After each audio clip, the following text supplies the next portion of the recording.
Hello everyone, kindly hit the subscribe button on your screen and let me know where you're watching from. She caught me staring and instead of getting mad, she smiled and said 5 words that I still can't forget. I'm Marcus, 36 years old, and I moved to Riverside Lane after my divorce trying to find some peace. My ex-wife Sarah and I spent 3 years tearing each other apart with arguments until there was nothing left but silence. When the papers were finally signed, I packed my things and found this small house on a quiet street where nobody knew me. I wanted to be alone. I wanted to forget what it felt like to care about anyone. The house next door had blue shutters and a garden that always looked perfect. That's where Alina lived. She was 50 years old and people in the neighborhood said she was a widow. I'd see her sometimes in the mornings watering her flowers or sitting on her porch with a book. She had this calm way about her that made you feel like everything was going to be okay, even when it wasn't. We'd wave at each other over the fence, say hello when we checked our mail, but that was it. Then one Tuesday morning, everything shifted. I went outside to water the plants on my front porch. It was early, maybe 6:30, and the sun was just coming up. I wasn't trying to look into her kitchen window, it just happened. The curtain was open and she was standing by the counter making coffee. Her dark hair hung loose over her shoulders and she wore a light blue robe. She was humming a song I didn't recognize. For some reason, I couldn't look away. Maybe it was because she seemed so peaceful, so comfortable in her own space. Then she turned her head and looked right at me.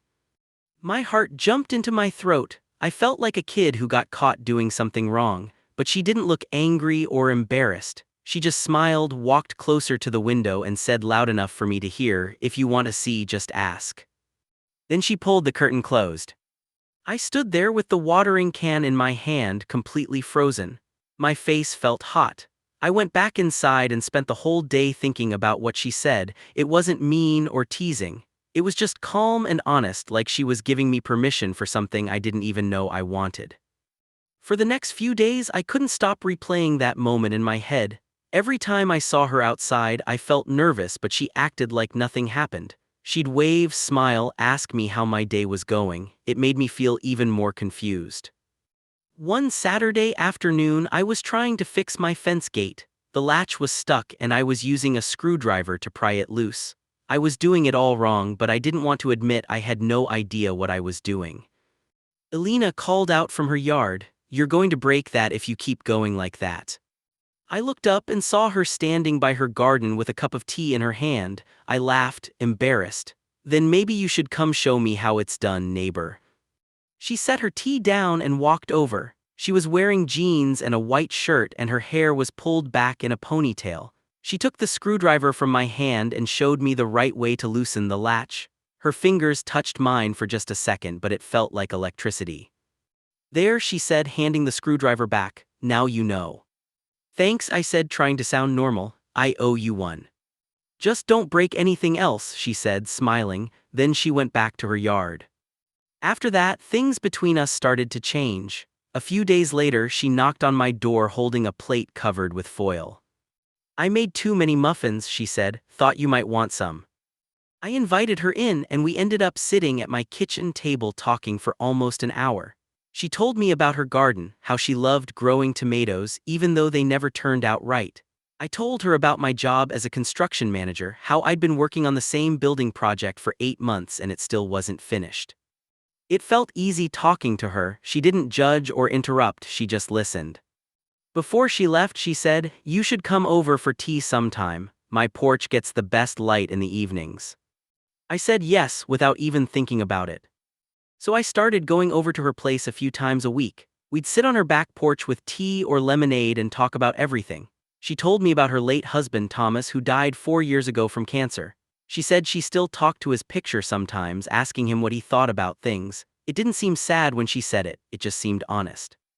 I told her about Sarah, about how we met in college and thought we'd be together forever. I told her how we slowly stopped being kind to each other, how every conversation turned into a fight, how I stayed way longer than I should have because I was scared of being alone. Alina reached across the small table and put her hand on top of mine.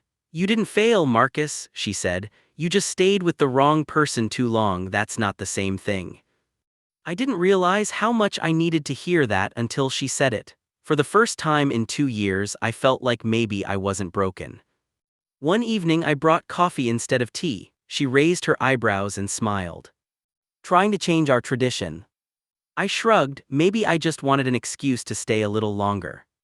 She looked at me for a few seconds without saying anything. Then she said, "You don't need an excuse, Marcus, you can stay as long as you want." When I walked back to my house that night, I couldn't stop thinking about her voice, the way she said my name, the way her eyes stayed on mine. It wasn't just attraction, it was something deeper. It felt like she actually saw me, the real me, not the version I showed everyone else. A week later, a storm rolled in fast. The sky turned dark gray and rain started pounding against the windows. I was inside reading when I looked out and saw Alina sitting on her porch wrapped in a thick blanket. She was just watching the rain fall. I stood at my door for a minute, wondering if I should go over. Then I decided I didn't care if it was weird. I walked across the wet grass and up her porch steps. She turned and looked surprised. "You're going to get soaked," she said. "Then share your blanket," I said. She laughed and moved over, lifting one side of the blanket. I sat down next to her and she draped it over both of us. We didn't talk for a while, we just sat there listening to the rain hit the roof and smelling the wet dirt and flowers. "People don't really listen to rain anymore," she said quietly, "they just try to avoid it." I looked at her, maybe they just need someone to listen with. She turned her head and met my eyes. There was no game, no pretending, just honesty. Thunder rumbled somewhere far away, but neither of us moved. When I finally stood up to leave, she reached out and gently grabbed my wrist. "Marcus," she said. I stopped and looked back at her. "If you ever want to see," she whispered, "just ask." I smiled, not because I completely understood what she meant, but because for the first time in years I wanted to try. I wanted to let someone in again, and maybe that was enough to start. I started waking up earlier without planning it. At 6:00 in the morning, Alina's porch light would click on and I'd grab my coffee and head outside. She was always already there with her tea, hair pulled back, sitting in the same wooden chair. We talked about small things, her tomatoes that wouldn't turn red, a stray orange cat that started sleeping under her porch, how the Johnsons down the street were arguing again. It felt normal and safe, but there was something else underneath it all, something neither of us said out loud. I started doing small things for her, fixed her screen door when it wouldn't close right, carried her groceries inside when she came back from the store. She never asked me to do any of it, I just wanted to. And she did things for me too, left fresh muffins on my doorstep with little notes, brought over extra flowers from her garden. One note said, "Don't forget your umbrella today." I hadn't been cared for like that in so long, I almost forgot what it felt like. One Saturday, the neighborhood had a big yard sale. Everyone set up tables in their driveways selling old stuff they didn't want anymore. I was helping Alina arrange her things when Mr. Chun from across the street walked over. He always wore this smile that made you uncomfortable, like he knew something you didn't. He looked at me, then at Alina, then back at me. "Didn't know you liked them younger, Alina," he said, like I wasn't even standing there. "You two better be careful, people are going to talk." My face got hot. Alina's smile stayed on her face, but I saw something change in her eyes. "We're just neighbors, Mr. Chun," I said, trying to keep my voice calm. "Sure you are," he said, "friendly neighbors," then he walked away laughing to himself. Alina kept organizing her table like nothing happened, but her hands were moving faster than before. I could tell she was upset. "He talks because he's lonely," she said quietly, not looking at me. "He thinks being loud means people care about him." She picked up a ceramic vase painted with blue flowers. "Take this, it needs someone who will appreciate it." Later that afternoon, we were sitting on my porch. She'd been quiet for a while. Finally, she said, "I thought I was ready for comments like that, but I guess I'm not." "You don't have to explain anything to anyone," I said. She nodded, but I could see her jaw was tight. She was holding everything in. I opened my front door and carried some boxes inside. When I turned around, she was still standing there. She looked smaller somehow, like Mr. Chun's words had actually hurt her more than she wanted to admit. "Come inside," I said, "no audience in here." We sat at my kitchen table. The blue vase sat between us. She ran her finger along the edge of it, not looking at me. "After Thomas died," she started, her voice low, "I found things, receipts from restaurants I'd never been to, text messages on his phone that he tried to delete but didn't know how. Everyone at the funeral called me a saint for taking care of him when he was sick. But the whole time I was grieving two different people, the man I thought I married and the man I never really knew. I wanted to reach out and hold her hand, but I wasn't sure if I should. She made the choice for me. She reached across the table and put her hand on top of mine. I don't usually tell people that, she said. They like the simple story better, the widow who loved her husband till the end. I'm not most people, I said. Her mouth curved into a small smile. I know. Someone knocked on the door. It was Mrs. Patterson from down the street returning a dish I'd let her borrow. She looked at Alina sitting at my table, then at me, and her face softened. You two doing okay? She asked. We're fine, Alina said. There was something strong in her voice, like she was daring Mrs. Patterson to say something. When she left, the room felt different, more honest. Alina took a deep breath. Let's make a rule, she said. The neighborhood can think whatever they want, but we tell each other the truth. What's our truth? I asked. She looked right at me. Right now, two people sitting at a table being honest, that's enough. I squeezed her hand. I like mornings because you're in them. Her cheeks turned a little pink. I'm not scared of being 50, Marcus. I'm scared of people treating me like I need to explain myself. You're not an explanation, I said. You're someone I want to know better.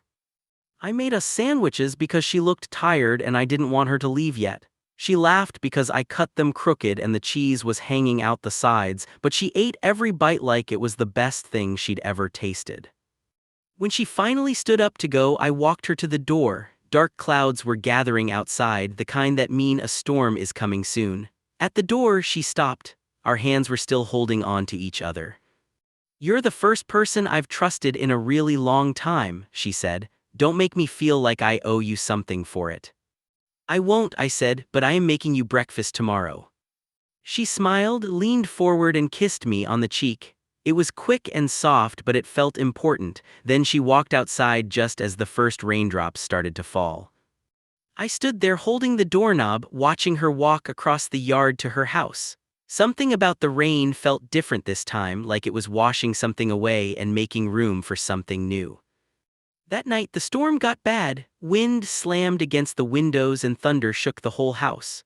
Around 9:00, my lights went out. I looked outside and saw candles glowing in Alina's windows. Then I saw her shadow move across her porch. A second later, she knocked on my door. Marcus, her voice sounded worried. My power went out and I can't find the circuit breaker.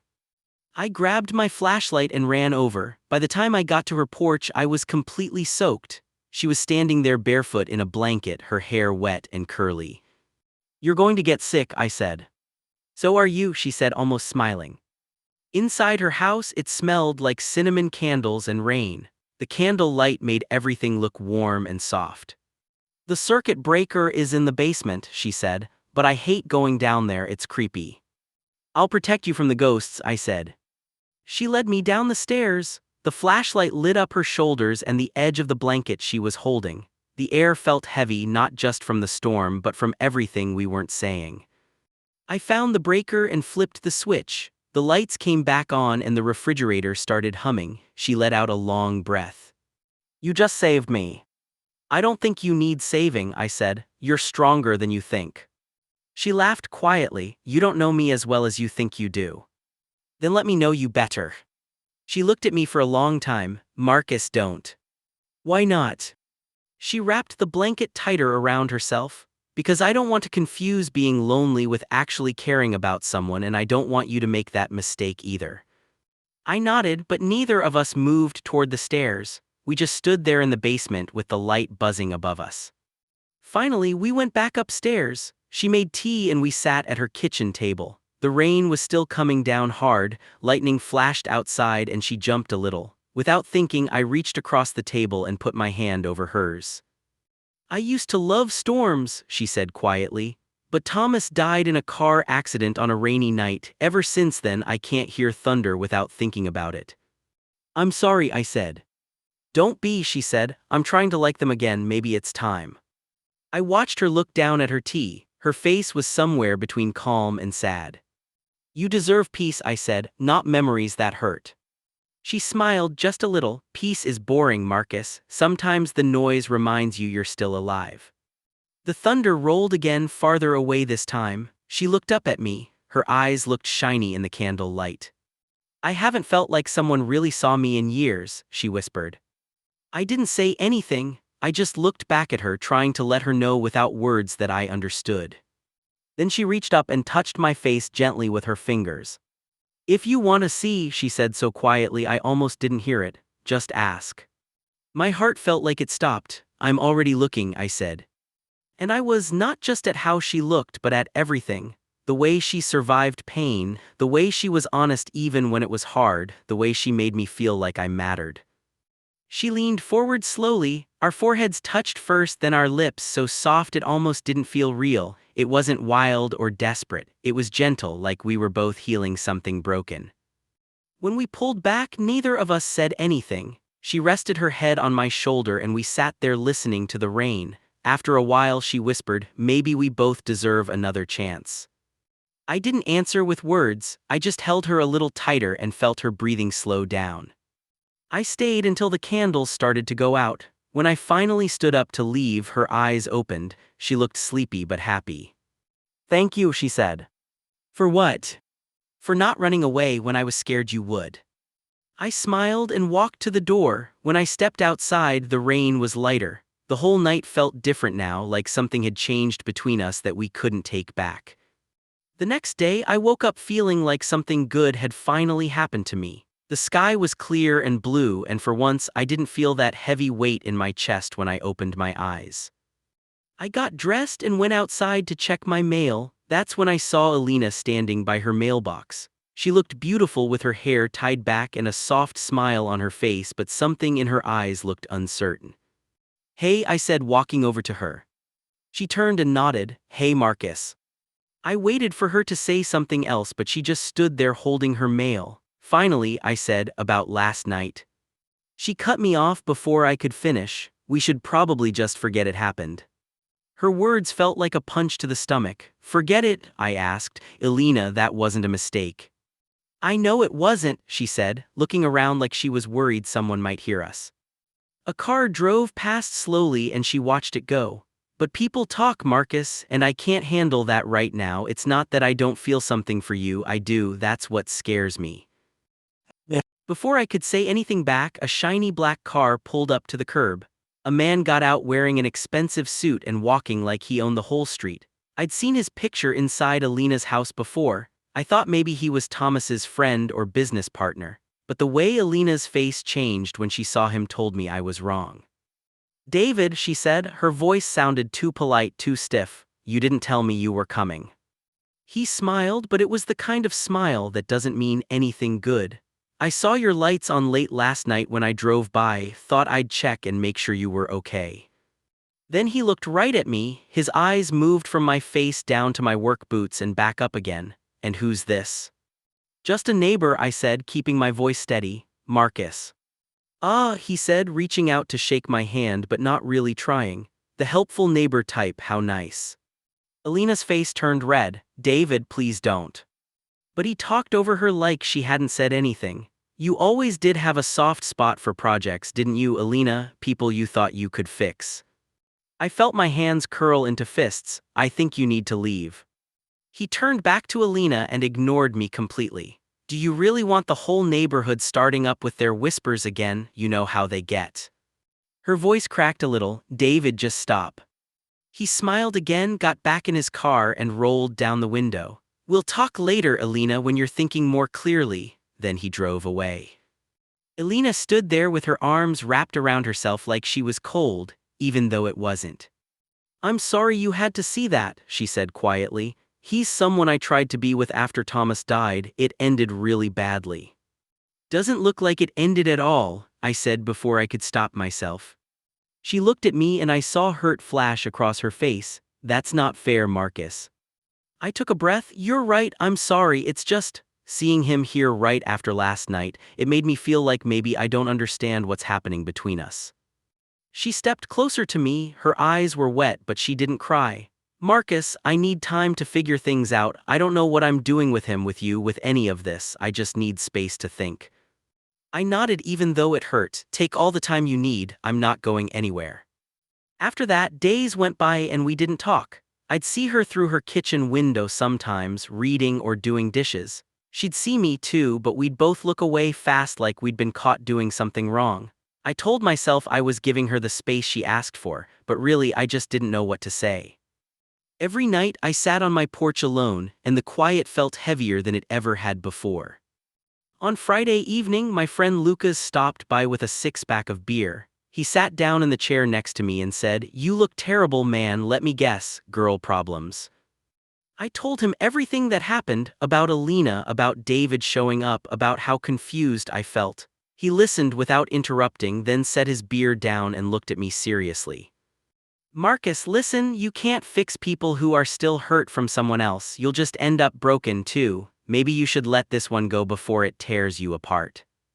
Part of me knew he was probably right, but then I looked across the yard and saw Alina trying to untangle her garden hose. It was wrapped around itself in knots and she looked frustrated.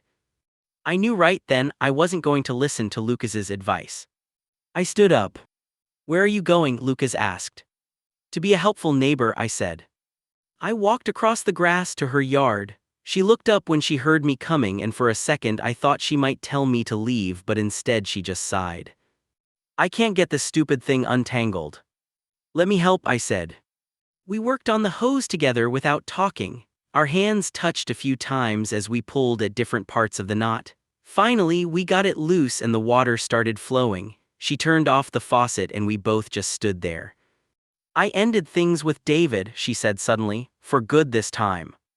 I looked at her. "Are you okay?" She smiled, but it was small and tired. "Not really, but I will be. I just couldn't let fear make my choices anymore."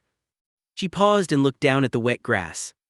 "Marcus, I've lost people before. I know what it's like to build walls around yourself so you don't get hurt again. But the problem with walls is they keep out all the good things too. They keep out the light." I reached for her hand and she let me take it. "Then maybe it's time to open the windows," I said. She looked at me for a long moment, then she squeezed my hand. "You're too patient with me." "Maybe I just finally found something worth being patient for," I said. That night I sat on my porch like always, but this time the light between our houses was on. I didn't know if she turned it on for me or if it was just habit, but when I looked over she was sitting on her porch too. She had a cup of tea in her hands, and when she saw me looking she didn't look away. "The storm's over," I called out to her. She nodded for now. I walked over and sat down next to her. We didn't talk for a while. The air smelled like wet dirt and cut grass. It smelled like hope. Finally she said, "Thank you for not giving up on me." "I tried to," I admitted. "It didn't work." She laughed, and it sounded different than before. Lighter, like maybe she was starting to trust herself again, like maybe she was ready to let someone in. We sat there together as the sky got darker and the stars started coming out.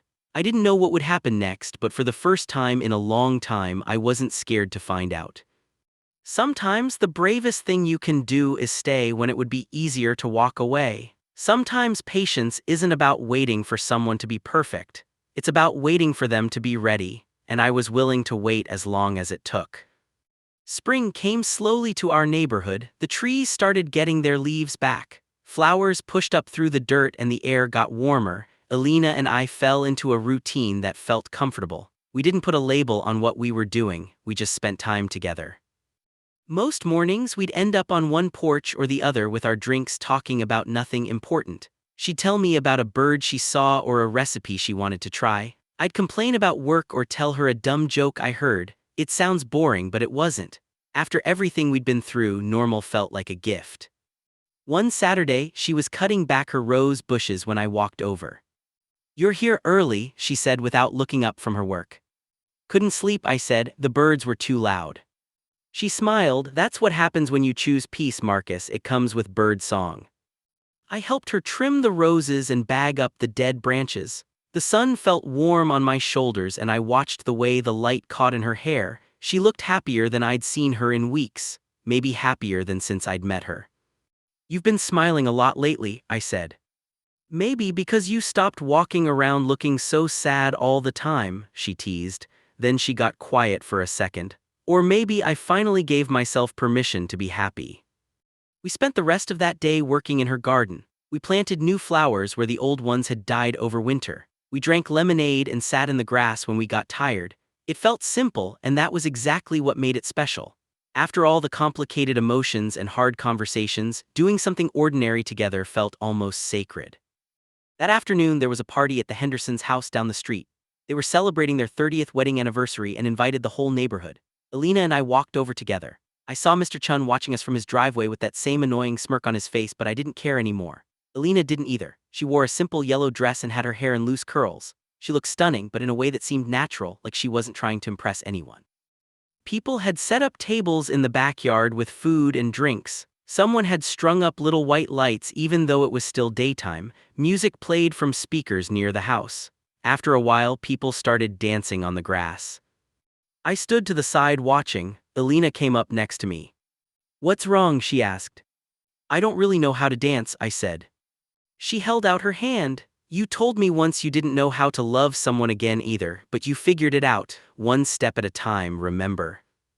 I took her hand. Her fingers felt warm and sure. We moved onto the grass with the other couples. We didn't really dance, just swayed back and forth slowly. She rested her head against my chest and I could smell her shampoo.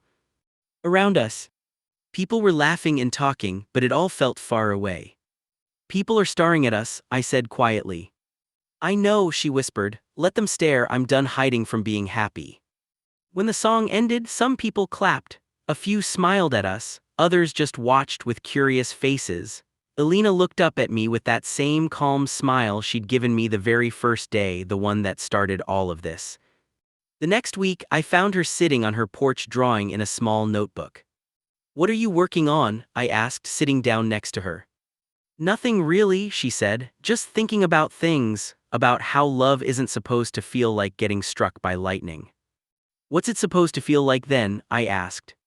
She thought about it for a moment. "Rain," she said, "steady and quiet. Sometimes it's annoying and you wish it would stop, but it's what makes everything grow." I took her hand in mine. "I guess we made it through the storm then." She leaned her head on my shoulder. "We didn't just make it through," she said softly, "we learned how to dance in it." Later that evening, we were sitting together watching the sun go down. It turned the sky orange and pink and purple. I caught her looking at me instead of the sunset. "What?" I asked, smiling. "You still look at me like you can't believe this is real," she said. "I can't," I admitted. "But you stopped pretending you don't want it to be." She laughed. "You're impossible, you know that." "Maybe, but you're still here." She moved closer and put her hand on my chest where she could feel my heartbeat. "When you first moved in next door, I thought you were just another lonely man trying to fix things around his house to keep busy. But now I know you were fixing something in me too, the parts I thought were too broken to work anymore." We sat there together as the sky got darker. No thunder, no rain, no drama, just two people who had stopped running away from what scared them. As stars started appearing, I turned to look at her. "Alina," I said quietly, "I never said thank you." "For what?" she asked. "For that first morning when you caught me looking through your window." Her laugh was low and warm. "If you want to see," she whispered, leaning close to me. "Just ask," I smiled and kissed her. This time there was no hesitation, no worry about what people would think, no fear about getting hurt, just a simple kiss that felt like closing one chapter and opening another. When we pulled back, she rested her forehead against mine. "You know, people in this neighborhood are still going to talk about us," she said. "Let them talk," I said. "They don't understand the kind of love that's quiet." Right then, tiny drops of rain started falling. Not a storm, just a gentle spring rain. We stayed right where we were, not running inside, just listening to the tap against the porch roof. We stayed there, breathing together, holding hands, feeling alive because I finally understood something important. Love doesn't always show up loud and dramatic like lightning splitting the sky. Sometimes it's just the steady sound of rain. Sometimes it's just the warmth of someone who chooses to stay, even when leaving would be easier. What I learned from Alina was that real love isn't about perfect timing or ideal situations.